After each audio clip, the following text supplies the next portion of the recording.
is Herritage and what is the Heritage Lottery Fund? I'm guessing that some of you will be more familiar than others. So just to skip through, we are one of 4 lottery funders in Scotland, and we support all types of heritage projects. Very often people think that that is just historic buildings, and it does indeed include historic buildings, monuments, town centres, but also collections, museums and archives, and important collections in our libraries. Also traditions and skills, memories, our oral histories, our intangible heritage, our cultural heritage, and also our industrial heritage and our natural heritage. So our most important landscapes that have distinctive character and features, and for example improving habitats for our most important native species, so projects about biodiversity as well. So there's a huge range of different types of projects that we get involved in. We award grants from £3,000 up to our larger grants, which are for over £5 million. So it gets up to very large amounts of money. And to date we have invested over £600 million in projects focused on Scotland's heritage in the last about 20 years. We're 20 years old next year. Hopefully you're aware of some of those projects and have enjoyed being involved in them, perhaps visiting some restored parks or refurbished museums, or getting involved in some of the community heritage projects that we've supported over the years. The first thing that I just wanted to point you in the direction of was guidance that is available, that is being published, which is particularly relevant if you're looking at taking on an historic building.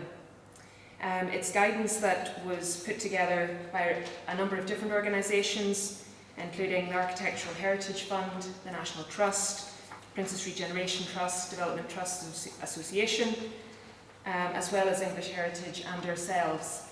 It's guidance that it's called Pillars of the Community, and it goes through that process of asset transfer in 9 steps, very much focusing on heritage assets, historic buildings in particular, and the particular challenges associated with that, the kinds of things that you should be considering.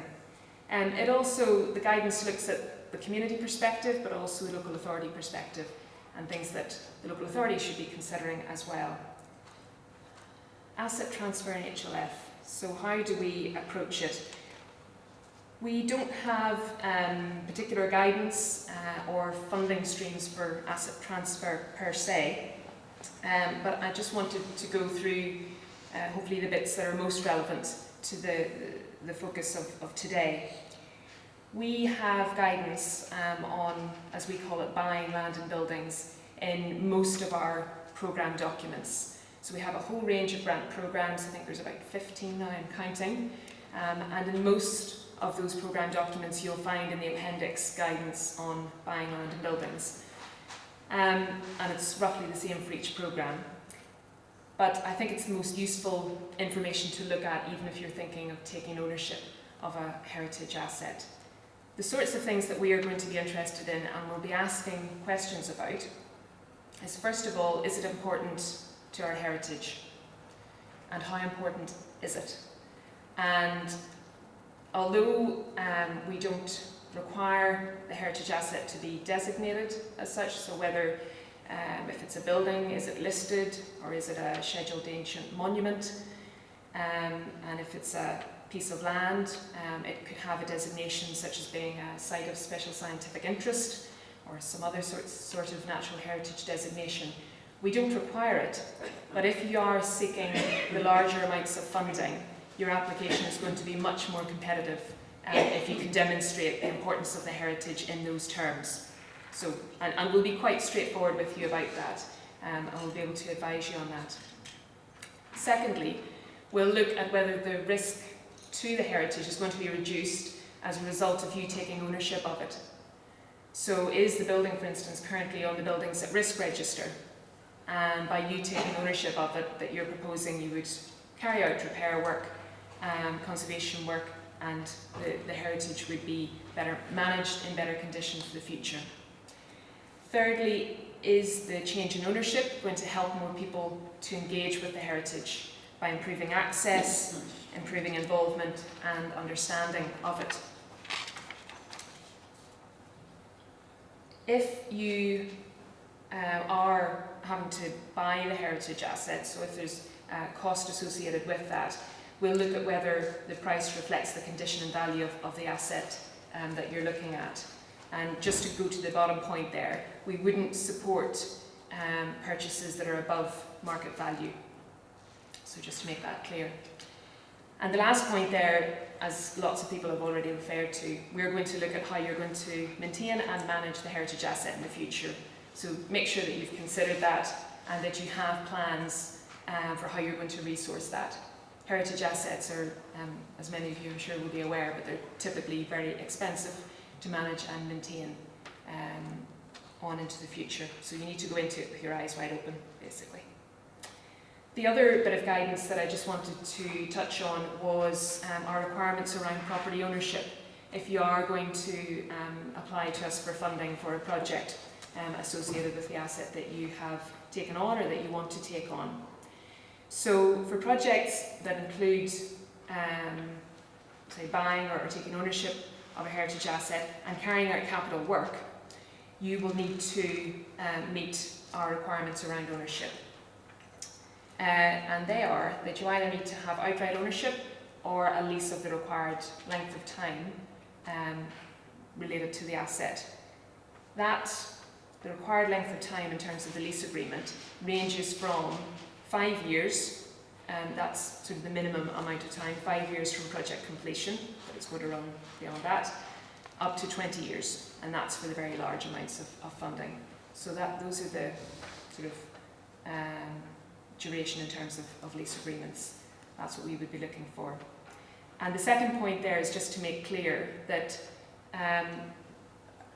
in terms of ownership or having the appropriate lease agreement in place, you don't need to have that in place at the point of putting in your application to us.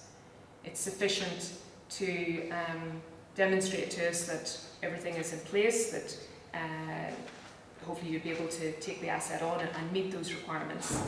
And then what we would need is that is in place before we would give you permission to start the project. So you can get a firm decision from us on your funding before you need to take on that responsibility. Okay? What programs then? What funding streams do we have that is relevant to this whole area? And I've picked out 4, and just to skip through those pretty quickly. The first one, startup grants. We had a question before about what funding is available for the initial planning work that you might need to do. We have a new programme offering grants from £3,000 to £10,000.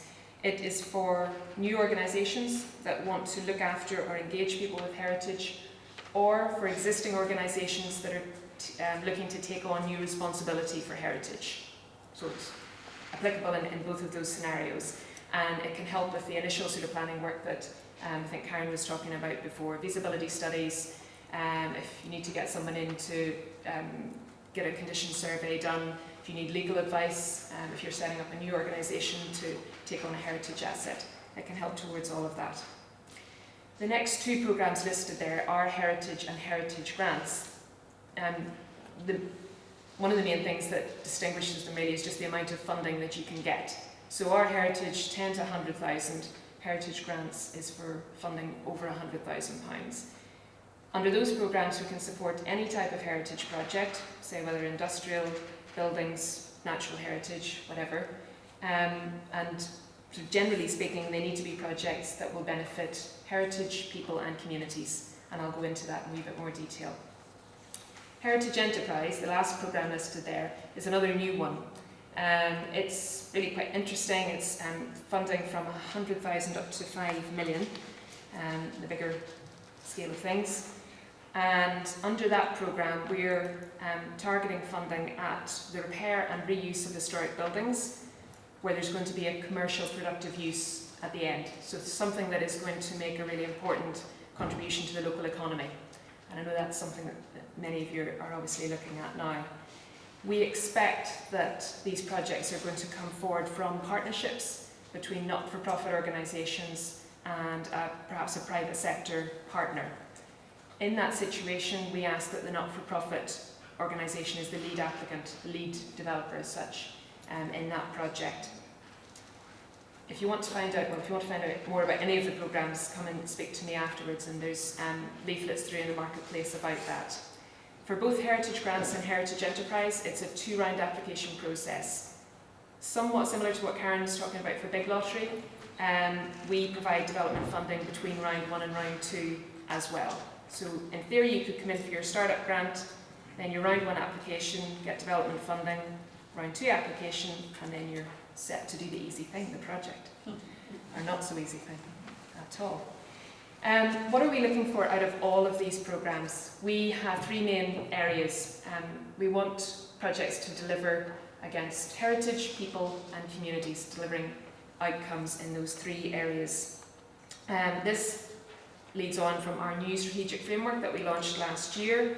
And really, if you focus on these outcomes, it'll give you a really good idea on what we're seeking to support, more generally speaking.